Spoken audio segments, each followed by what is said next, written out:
Number 3 from the collection of Bedtime Bible Stories for Children, written by Father Homer Rogers, as read by his son. Number 3 is The Fall, Genesis 3. Do you remember the bad angels? While God was making Adam and Eve and showing them around the garden, they were watching from a great way off with angry interest. The wicked angels couldn't stand to see so much happiness and to see everything so peaceful. They longed to get into the garden and wreck it just for spite. The leader of the bad angels, we call him Satan, which means the enemy. He said to the rest of the bad angels, "Leave this to me. I know just the thing." "What are you going to do?" asked the other bad angels. "I'm to get them on our side against God," replied Satan with an angry snarl, as if just mentioning God's name upset him terribly. "How are you going to do that? With lust, or maybe greed, or gluttony?" asked some of the other angels. "No," hissed Satan. "Those sins are too little and are unworthy of a great tempter like me. Pride is the great sin. I'm going to get them to trust their own judgment rather than God's revelation. Corrupt them in the mind, the part that's most like us angels. That's the real trick. I'll leave the sins of their animal part to you lesser tempters later on." So Satan crept up to the garden and watched and waited for a time when Adam and Eve were separated, because he knew it would be a lot easier to confuse them when they couldn't consult one another, and they might be ashamed to sin if someone else was watching. Oh, Satan was a smart one, he was. Finally, he saw Eve wandering off from Adam, and he followed her, because he saw she was going in the direction of the tree with fruit that God had told her and Adam not to eat. Eve knew she was alone, so she was quite startled when she heard someone say in a silky, smart-alecky tone of voice, "Hi there." She looked all around but couldn't see anybody. Again she heard the voice, "Here I am." That didn't help a bit because the owner of the voice was still invisible and he didn't say where he was. "Who are you?" Eve asked. She heard a chuckle. "It's just me." "Don't you dislike people who talk to you that way?" The leader of the bad angels was teasing Eve, and teasing is a nasty way of hurting someone. Eve looked, and all she could see was a small and very lovely green and yellow snake that stared at her with beady black eyes and flicked its little forked tongue at her in the way that snakes do. Eve was fascinated, entranced. She was new on earth and didn't know for sure whether or not snakes had the power of speech. The voice continued, and the snake continued flicking its tongue at her. "I understand you can eat anything in the garden, just anything." "Well, that's not exactly right," Eve answered. "We're not allowed to eat the fruit of this tree right over there." "Well, now, what do you know about that?" replied the voice, all sugar and honey. "You can't eat the fruit of this tree." Something about the way he said it made Eve feel sort of ashamed that she was not allowed to eat of this fruit, like a little girl wearing pigtails at a party where everyone else had a grown-up hairstyle. "And why can't you eat this fruit?" the voice continued. Eve explained patiently that God had forbidden it, and that if she did eat it, she would die, whatever that meant. She almost had tears in her eyes when she said it. The voice came right back. "Oh, for goodness sake, how silly. How could it kill you to eat such good-looking fruit? Why, I'll bet you the truth is that eating that fruit will fill you with wisdom, and you'll know so much that God will be jealous of you. Then you'll be as good as him, and he doesn't want that. Take just a teensy-weensy little bite of that fruit and see if I'm not right." Eve was watching the snake all this time as he coyly cocked his head on one side, and it seemed as if one beady black eye winked quickly, but Eve couldn't be sure. The serpent fascinated her, but she hated it because it made her feel so unsure of herself. Then the snake made a little hissing noise that sounded like sissy. After all, the fruit did look good, and Eve didn't know what wisdom meant.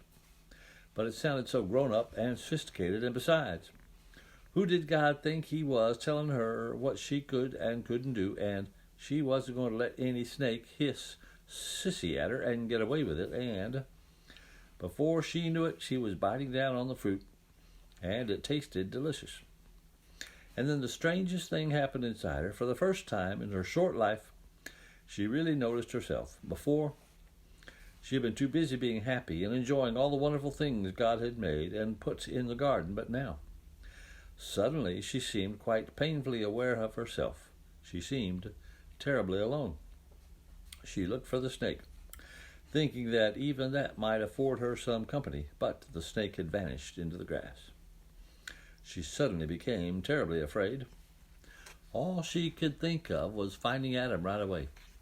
She ran like lightning back to where Adam had last been when she left him, and there he was, but he looked so big and stupid and innocent and, well, inexperienced, that he didn't seem to help her much. All at once, she knew that Adam had to eat the fruit too, so he could know and understand how she felt. Adam was dismayed when she told him what she had done, but she held out the fruit and teased him with her voice like the snake had teased her and said, "Don't be a sissy, take a bite. It won't hurt you." She was afraid for a moment that he was going to refuse, but she put her hands on her hips and cocked her head on one side and stuck out her tongue at him like the snake had done, and once again said, "Sissy." That did it. Adam squared his shoulders, stuck out his chest, took the fruit and took a big bite and munched on it with the silliest smug look on his face, like any little boy showing off what a man he is before his best girlfriend. But then, all of a sudden, Adam felt like he had an upset stomach inside his head, and he looked at Eve. Eve looked at him, and Eve began to cry. "Oh, Adam," she wailed, "why did you let me do it?" Adam felt like it was a silly question, because he hadn't let her do it at all, and besides, he had done it too. Adam wanted to cry, but he couldn't, because he had only eaten the fruit to show Eve he wasn't a sissy, and he felt that crying would be sissy. He wanted to take her in his arms and comfort her, but he couldn't do that either, so he just stood there looking at her stupidly. Finally, Eve stopped crying and said reproachfully, "Why, Adam, you don't have any clothes on." "Confound it, woman," Adam shouted at her. "Don't you be so high and mighty with me. You didn't seem to mind it yesterday, and besides, you don't have on any clothes either." He looked at Eve angrily, and she immediately became remorseful and said, "Oh, Adam, we've been quarreling. We can't just stand here naked, fussing at each other. What will we do?" Adam was still angry and said sourly, "Well, I guess we can make some clothes." So they set out to look for something to make themselves clothes out of, but all they could find that looked promising were fig leaves. They tried sewing them together, but the stitches would pull out almost right away. They were both in a pretty bad temper because it took much longer than they had thought it would. Suddenly Eve looked up and said, "What's that?" "Just your guilty conscience," grumbled Adam. "Keep on with your work." "Oh, Adam, I know I heard something. I bet it's God. What'll we do?" "Here, quick," said Adam, suddenly alarmed. "Hide in the bushes."